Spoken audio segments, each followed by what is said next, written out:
El gobierno de Sánchez Guerra hizo un nuevo nombramiento en la Guerra de Marruecos. La Comandancia General del Larache fue encargada a José Sanjurjo, que tenía órdenes de atacar a El Raisuni y tomar su residencia en el poblado de Tazarut, a 100 kilómetros de Ceuta. El objetivo lo consiguió en mayo de 1922 y José Sanjurjo siguió avanzando hacia el este. Sin embargo, mantuvo la confianza en Damaso Berenguer, que le tuvo en el cargo de alto comisario hasta julio de 1922, que fue sustituido por Ricardo Burguete, cuando Berenguer fue imputado en el expediente Picasso. Las órdenes de Burguete, que estuvo solo en el cargo de alto comisario 6 meses, eran las siguientes: reforzar la policía indígena, llegar a pactos con el Raisuni y Abdelkrim y desarrollar en el protectorado una política cultural, económica y técnica. En cuanto a la policía indígena, creó el cuerpo de regulares de Alucemas y sustituyó las posiciones de pequeñas guarniciones por columnas móviles. Con el Raisuni llegó a un pacto a cambio de la pacificación. Le entregaría pueblos, entre ellos el recién tomado poblado de Tazarut, le nombraría jalifa, representante del sultán, le daría potestad para nombrar caídes, que son como especie de gobernadores en la zona que él controlaba, y un pago de una indemnización. Sin embargo, el acuerdo con Abdelkrim no fue posible, ya que éste la rechazó, porque estaba en una posición, dijéramos, fuerte, controlaba toda la zona del Rif debido a la captura que había hecho de armas, fusiles y cañones, y también tener en su control, en su cargo, a los prisioneros españoles. Por tanto, en noviembre de 1922, Abdelkrim reanudará los combates en la zona de Alucemas. Por último, inició el gobierno de Sánchez Guerra negociaciones para liberar a los prisioneros. Utilizó como intermediarios a periodistas y la Cruz Roja, y los negociadores eran particulares, hombres de la Iglesia y asociaciones pro-presos que enviaban víveres y ropa para los presos. Dicho cargamento se lo quedaba normalmente a Abdelkrim. Las peticiones de Abdelkrim no habían variado en cuanto a la liberación de los presos. Pedía la libertad de los presos rifeños y 20.000 pesetas por cada prisionero, llegando a un monto de alrededor de 4 millones de pesetas. Junto a centenares de presos, Abdelkrim ha capturado 100 y pico de cañones, 300 ametralladoras, miles de fusiles, así como camiones, coches y material de transmisiones con los que modernizará sus jarcas. 3.000 rifeños mal armados han derrotado a un ejército colonial de 10.000 hombres. El Rif ha sido liberado y los colonialistas permanecen encerrados en su viejo bastión de Melilla.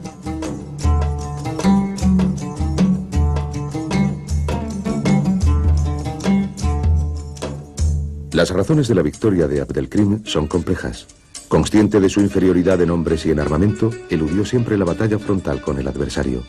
Su táctica fue la de la guerrilla. Acoso a destacamentos aislados, ataques nocturnos, sabia alternancia de ferocidad guerrera y liberación de presos, destinada a confundir y desalentar a los invasores. Buen conocedor del terreno, favorecido por la áspera y casi inexpugnable configuración de sus montañas, disponiendo, como disponía, de la complicidad de sus habitantes, supo moverse como un pez en el agua y privar a los españoles de oxígeno. Como decía el futuro líder vietnamita Ho Chi Minh, la enseñanza de la guerra del Rif consiste en mostrar claramente la posibilidad de contener y vencer a un ejército moderno y organizado por parte de un pueblo pequeño que empuña las armas y defiende su patria. Los rifeños tienen el mérito de dar esta lección al mundo entero. Simultáneamente a estas tácticas, empleadas después con éxito por los argelinos, vietnamitas y afganos en sus luchas de liberación nacional, Abdelkrim introdujo en el sistema tribal y anárquico de las jarcas innovaciones y técnicas modernas. Los soldados llevaban consigo alimentos para 8 días. Eran instruidos en el manejo de las armas recién capturadas, adoctrinados respecto a su misión patriótica y liberadora. Abdelkrim Adquirió un centro de escucha y transmisión de radio. Estableció una red de comunicación telefónica en los territorios bajo su dominio. Utilizó los instrumentos de la guerra psicológica, recibiendo a corresponsales extranjeros y concediéndoles entrevistas. Su mayor desventaja fue la falta cruel de hospitales y médicos. Los heridos y lisiados rifeños eran atendidos por curanderos locales, y solo al adueñarse de Schauen pudo disponer del material médico de su hospital, abandonado en su huida por los españoles. El 21 de abril de 1922, el expediente Picasso entró en el Consejo Supremo de Guerra y Marina. 3 días después, el Consejo lo puso en manos del fiscal militar José García Moreno, que dictaminó que debía realizarse un juicio militar. En esas fechas, el gobierno de Sánchez Guerra programó un viaje del rey a las Urdes, una de las zonas más pobres y más aisladas de España. No tenía ni carreteras ni escuelas. Las Urdes está en el límite provincial de Salamanca y Cáceres. Allí estuvo 5 días. El viaje a las Urdes de Alfonso XIII fue realmente un lavado de imagen. Era que el rey apareciera como un benefactor, no como un posible delincuente culpado por la muerte de miles de españoles en Marruecos. El 6 de julio, Francisco Aguilera, el presidente del Consejo Supremo de Guerra y Marina, procesó a 39 personas, además de las 37 militares que ya aparecían en el expediente Picasso. Entre ellos estaba el general Berenguer, por omisión de socorro en el Monte Arruit, el general Silvestre por negligencia en Anual y el general Felipe Navarro por haberse rendido sin combatir en Arruit.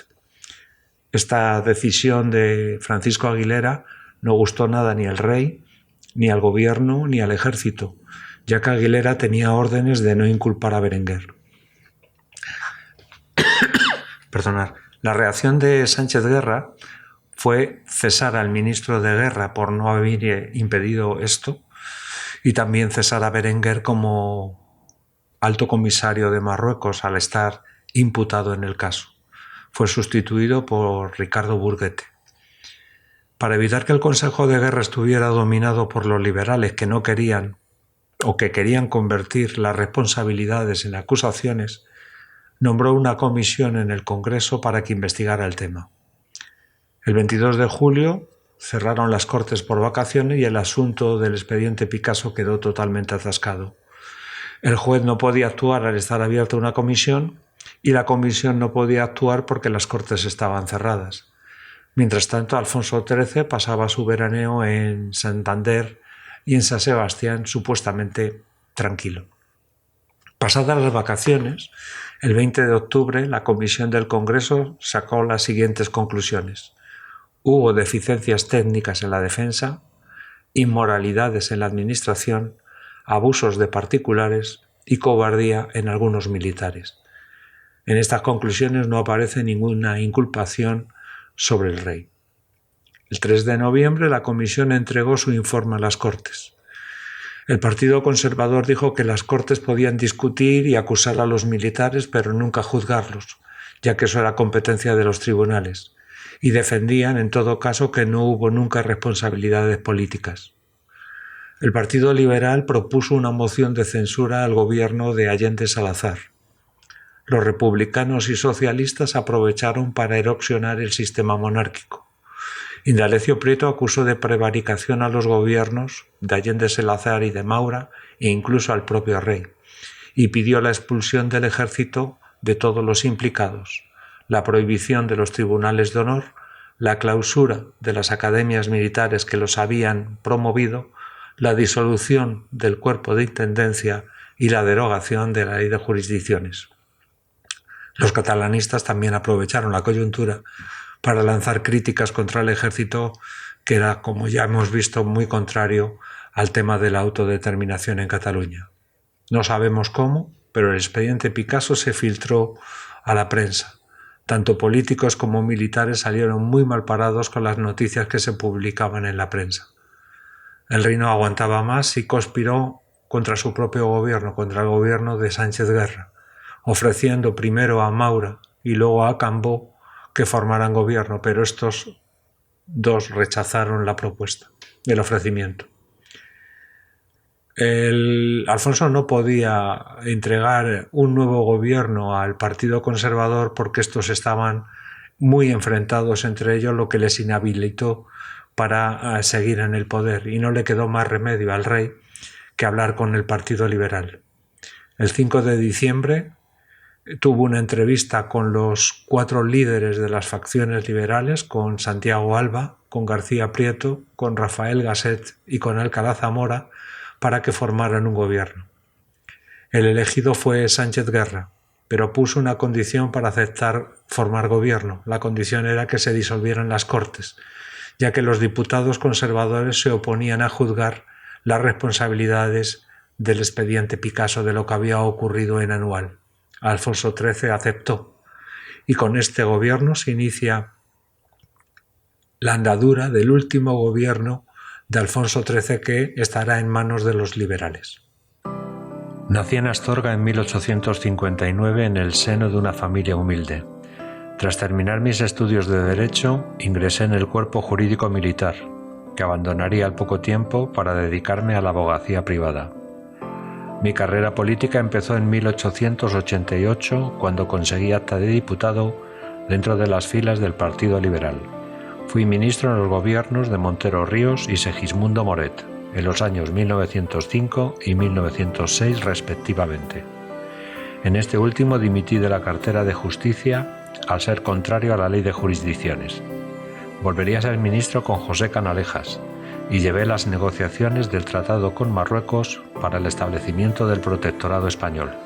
Como reconocimiento a mi labor diplomática recibí el título de Marqués de Alucemas y la dignidad de Grande de España. Tras el asesinato de Canalejas ocupé temporalmente la presidencia del gobierno. En 1913 mi partido se extinguió y fui el líder del sector que se declaraba heredero de la política de Sagasta, y fundé el Partido Liberal Democrático, en oposición al conde de Romanones. Fui partidario de la neutralidad en la Primera Guerra Mundial y ese mismo año fui elegido presidente del Senado. En 1917 y 1918 volví a ser jefe de gobierno y duré poco tiempo en ambos. En el primero, por la oposición que encontré en las juntas de defensa, con las que no transigía, y en el segundo, por el proyecto de la mancomunidad en Cataluña. Después del desastre de Anual y las discusiones sobre en quiénes debían recaer las responsabilidades, formé mi último gobierno. Hice todo lo posible por evitar el golpe de Estado de Primo de Rivera, pero fracasé. Durante la dictadura viví retirado de la política activa, a la que volví en el último gobierno de Alfonso XIII en la cartera de Gracia y Justicia. Fallecí en plena guerra civil a los 79 años. El gobierno liberal de García Prieto tenía novedades. Es la primera vez que se incluye a un miembro del republicanismo en un gobierno. Es el señor Melquiades Álvarez. El objetivo que se perseguía con la inclusión de Melquiades Álvarez era buscar un programa que democratizara la monarquía. Aunque García Prieto era el presidente del gobierno, el hombre fuerte del mismo era Santiago Alba, el ministro de Estado. ¿Por qué no se eligió a Santiago Alba en lugar de García Prieto? Porque el segundo era mucho más capaz de dialogar y de llegar a acuerdos. También estaba en el gobierno el conde de Romanones, en la cartera de Gracia y Justicia, pero mostraba poco entusiasmo, ya que pensaba que un gobierno liberal en estos momentos de crisis del sistema era perjudicial para la monarquía. En este gobierno de concentración liberal tampoco había ningún miembro del catalanismo. El programa que presentó García Prieto representaba una transición hacia un sistema más democrático, con una reforma de la Constitución, libertad de cultos, un Senado más representativo y con menos privilegios, un Congreso abierto 4 meses al año, autoridades civiles en el protectorado de Marruecos, un sufragio más proporcional, reformas sociales, inversiones en infraestructuras y servicios y el punto más importante en estos momentos, que era buscar las responsabilidades de lo que había ocurrido en Anual en 1921.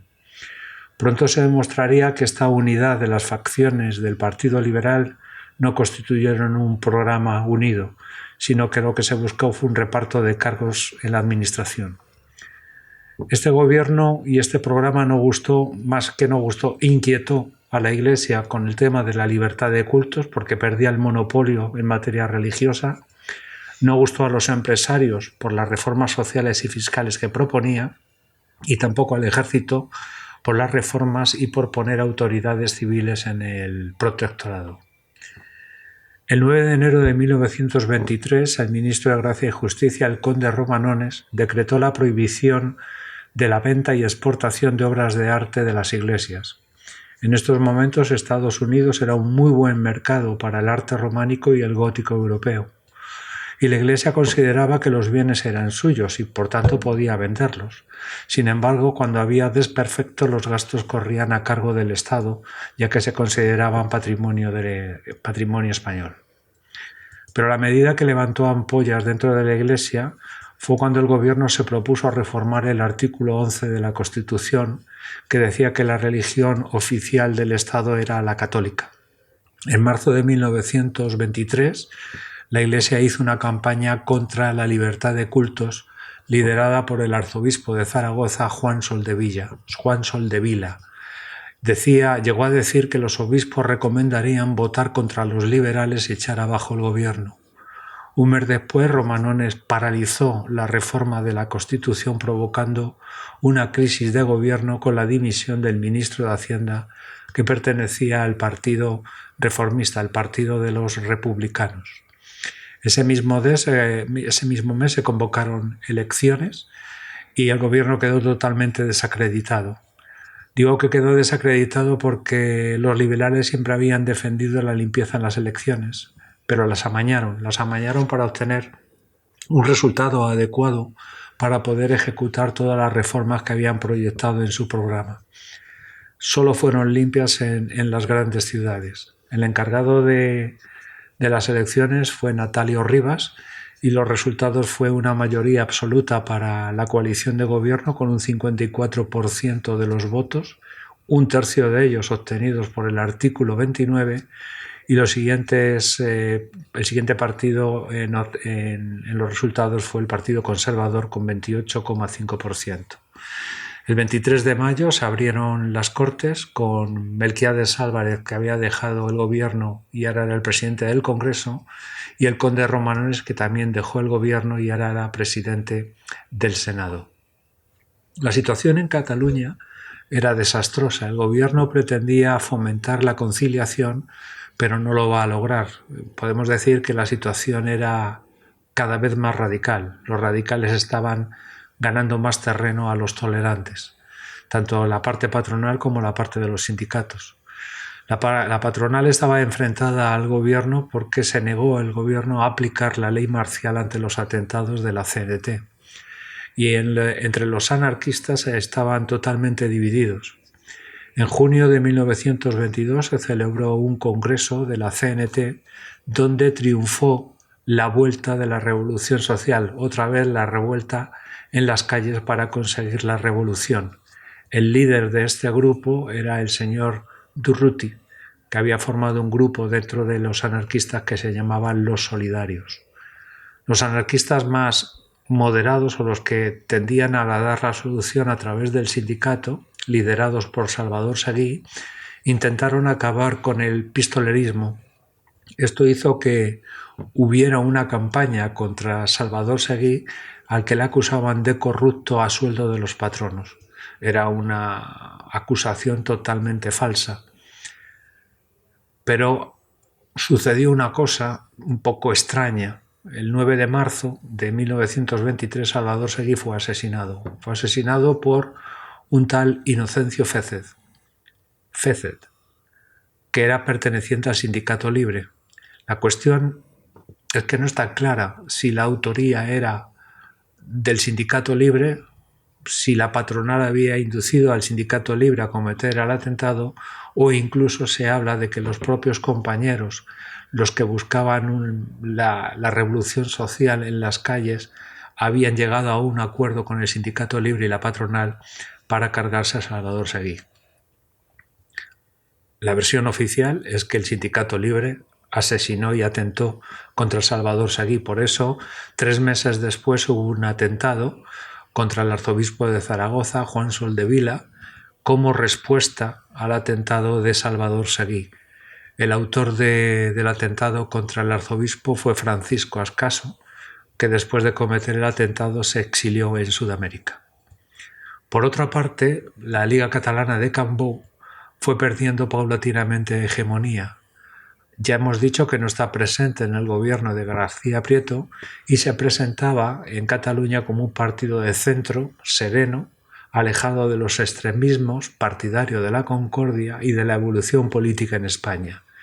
Este discurso gustó mucho al capitán general de Barcelona, que en estos momentos es el señor Miguel Primo de Rivera, que dentro de poco va a ser muy famoso en nuestros temas. El 10 de junio de 1923 se convocaron elecciones provinciales en Cataluña y aquí es donde vemos la pérdida de hegemonía de la Liga. La Liga obtuvo menos escaños que Acción Catalana y que el Partido Republicano Radical. Vistos los resultados, Francesc Cambó se retiró de la vida política. Un mes después de las elecciones, Acción Catalana propuso a vascos y gallegos una alianza nacionalista para pedir la autodeterminación de estos territorios. Al día siguiente del asesinato del abogado Francisco Layret, el 30 de noviembre de 1920, al que estuvo unido por una amistad entrañable, Seguí fue deportado al Castillo de la Mola, de las Baleares, donde permaneció un año junto con Luis Companys y otros republicanos y sindicalistas. Trasladado a la cárcel de Barcelona, fue puesto en libertad en abril de 1922, al restablecerse las garantías constitucionales. Poco después emprendió una gira de propaganda por Andalucía, hablando en 102 mítines y actos públicos. En junio de 1922 se trasladó a Zaragoza para asistir a la conferencia de la CNT, siendo nombrado secretario del Comité Nacional de esa organización. Al irrumpir en Barcelona la época del pistolerismo y de la lucha sangrienta entre las bandas del Sindicato Libre y los militantes confederales, condenó el uso del crimen político e hizo todo lo que estuvo en su mano para poner fin a los derramamientos de sangre. Pero Seguí, que se había convertido en el ídolo indiscutible de las masas obreras y contaba con la simpatía de la izquierda burguesa, era temido por las patronales y odiado a muerte por sus pistoleros a sueldo, que habían atentado ya 2 veces contra su vida, una en la calle de Mendizábal de Barcelona y otra en el pueblo de Catarroja. A principios de marzo de 1923, sus futuros asesinos le enviaron el siguiente anónimo: reunidos los elementos del Sindicato Libre, hemos acordado asesinarte a ti, a Pestaña y a Casanovas, entre otros. Esta vez no escaparéis ninguno, aunque debemos advertirte que el primero en caer serás tú. Sus verdugos cumplieron la cobarde amenaza. Al atardecer del 10 de marzo de 1923, el Noi del Sucre fue acribillado a balazos en la calle de la Cadena de Barcelona, cuando se dirigía a su domicilio, en compañía de su amigo y camarada Francisco Comás. El asesinato de Seguí fue deplorado por todos los españoles honrados, sin distinción de partidos e ideologías. El periódico La Correspondencia de España, poco sospechoso de profesar simpatía por las ideas de Seguí, escribió: el Noi del Sucre, como se llamaba a Seguí, no incluyó jamás en sus predicaciones el derramamiento de sangre ni la violencia, y ello, unido a la firmeza de sus convicciones, basta para que, aun distantes de su credo político, lamentemos la sangrienta asechanza que le ha deparado el destino. Su muerte constituyó no solo un crimen alevoso, sino una tragedia para el futuro de la CNT, y quizá de España, pues solo un líder de su talla excepcional hubiera podido canalizar a la Confederación hacia un sindicalismo fecundo y sensato. Seguí reunía, en efecto, todos los elementos ideales para haber puesto fin a los desbordamientos de la violencia y el sectarismo de ciertos núcleos anarcosindicalistas, y para haber dado al movimiento obrero español la solvencia moral y la eficacia orgánica que tan necesarias eran en aquella encrucijada decisiva de nuestra historia. Su concepción estratégica, vigente todavía hoy, era impecable.